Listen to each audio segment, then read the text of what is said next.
प्राजक्ता माळीबाबत केलेल्या वक्तव्याबाबत भाजपा आमदार सुरेश धसांकडून दिलगिरी व्यक्त। प्राजक्ताताईंचा अपमान करायचा नव्हता, धस यांची स्पष्टोक्ती।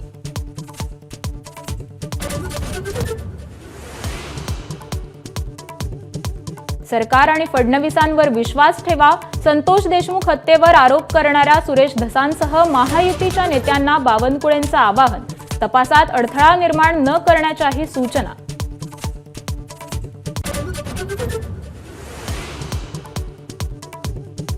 सरपंच हत्या प्रकरणात सीआयडी ॲक्शन मोडवर। फरार 4 आरोपींची खाती गोठवण्यासंदर्भात 13 बँकांना सीआयडीचं पत्र, तर वाल्मिक कराडशी संबंधित महिलेची आजही चौकशी।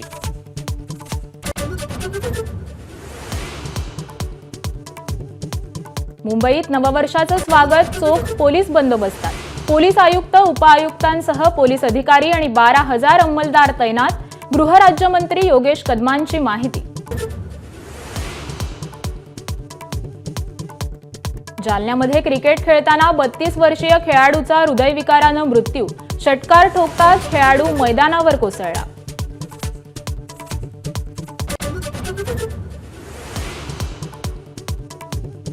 मनमोहन सिंग यांच्या अस्थिविसर्जनावेळी अनुपस्थित असलेले राहुल गांधी नववर्षासाठी व्हिएतनाममध्ये गेल्याचा भाजपचा दावा।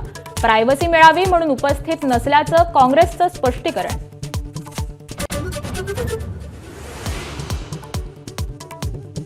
इस्रोकडून स्पेडेक्स प्रक्षेपण, अवकाशात अंतराळयान जोडणे आणि विलग करण्याच्या क्षमतेत भारत होणार स्वावलंबी।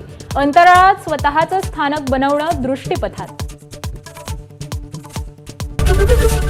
एबीपी माझा, उघडा डोळे बघा नीट।